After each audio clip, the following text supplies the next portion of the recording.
Denise Gallagher here, certified in coaching and hypnotherapy. Welcome to my channel.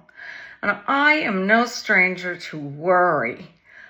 In fact, at different times in my life, I've referred to myself as the queen of stress and anxiety. And when I was in school, I worried about every test that I took, and it went something like this. What happens if I fail this test? Well, then I'll get kicked out of school and it'll ruin my whole life. And I worried incessantly for years about being audited by the IRS. And I spent hours and hours trying to figure out how to organize my files so that I would be ready for that audit that would surely come. And guess what? I was never audited.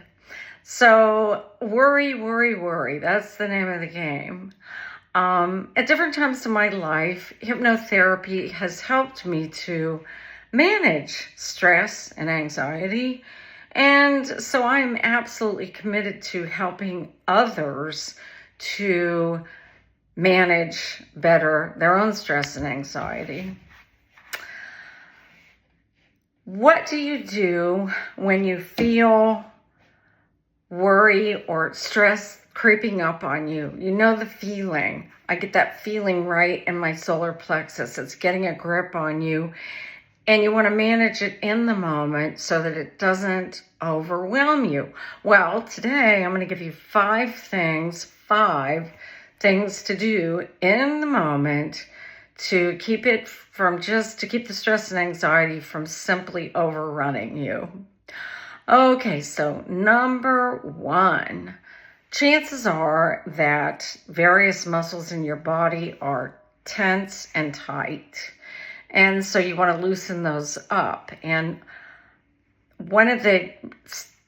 two of the muscles that get tight in most people are the jaw muscles on either side of your jaw.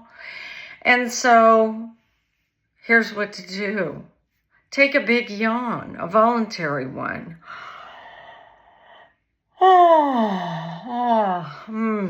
It stretches out the muscles, and then and loosens them up, and then you can massage gently with your fingers and feel the jaw muscles relax and the throat muscles as well. Next, sometimes you'll notice that your shoulders are up around your ears when you're stressed and anxious. Well, you don't want them there. They're supposed to be down here. So here's what to do. Shoulder dips. We go up, forward, down, up, forward, down, up, forward, down for a minute or so. And that should get the shoulders pretty limbered up. The next thing that gets really tight and tense is the neck. And my chiropractor showed me what to do about this.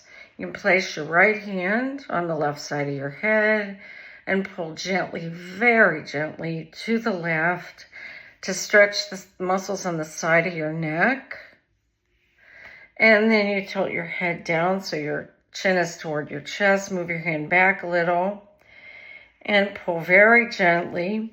And this stretches that muscle that lies between the back of your neck and the side of your neck, something that gets really tight. And then you repeat it on the other side. Okay, and that should get rid of some of the tightest muscles in your body, get rid of the tension in some of the tightest muscles. 2, slow your breathing. This sends a message to your body that you're safe, okay? Now, you can also do an exercise where you count to your breathing, and it goes something like this. In, 2, 3, 4. Hold, 2, 3, 4. Out, 2, 3, 4. And then you repeat with the in, 2, 3, 4. Hold, 2, 3, 4. But with each exhalation, you add a count until you get up to a count of 8. So it'll be like this. In, 2, 3, 4. Hold, 2, 3, 4. Out, 2, 3, 4, 5, 6, 7, 8. And you can do that for a couple of minutes. And the thing about making the exhalations longer than the inhalations is that when you make the exhalations longer, it activates the part of the nervous system that calms and relaxes you instead of the part of the nervous system that makes you want to fight or flee. Okay, so you want to be calm and relaxed, longer exhalations. Okay, the third thing to do, number 3, and this is one of my favorite ones, is to hum. That's right, humming.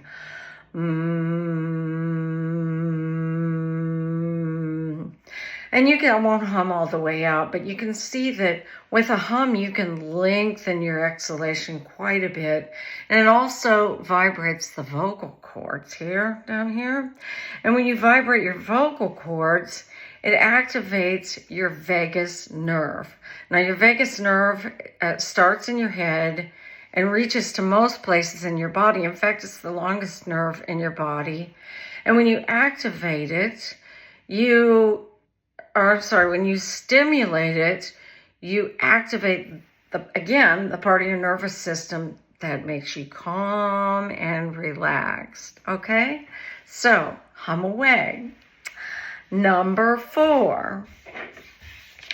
And that is work out. Now, I can hear people groaning already, but I don't want to work out, or I haven't worked out for years or ever. Well, if you haven't worked out for years or ever, you're going to have to build up slowly and make sure that your health is in a place where you can work out. But if you do develop a workout program, your body has its own pharmacy inside it, and it produces endorphins, which uplift you and quell the anxiety and even pain. So once you work up to a good workout, slowly, a day without a workout will be like a day without sunshine, and you will be addicted to it. But not to worry, if you don't want to work out for whatever reason, you can just take a brisk walk, preferably someplace that has a lot of greenery, nature sounds, nature sights, and the rhythm of walking will calm and relax the nervous system and take you right out of stress and anxiety.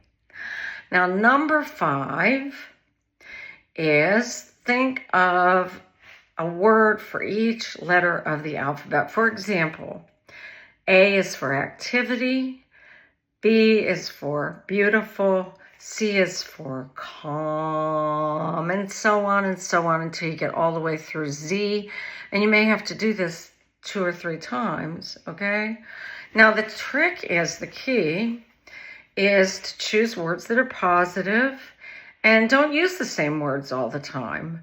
Try to find different words. Be surprised how many words you can come up with. And the reason this works so well is that when you can only think one thought at a time. So when you're sending your brain to places to look for words, it can't be focused on the thought or thoughts that were making you stressed and anxious in the first place.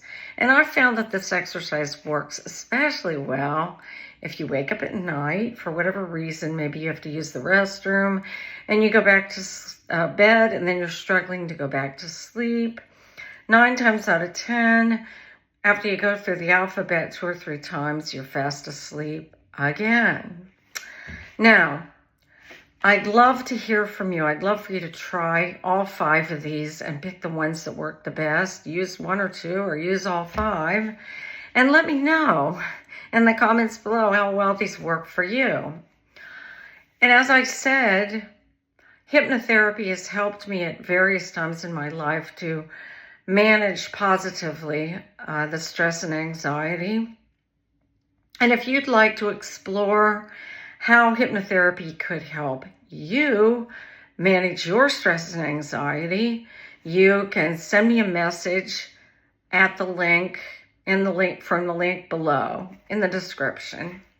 And as I said, I'd love to hear some comments about how well these work for you. Thanks for listening and have a great day.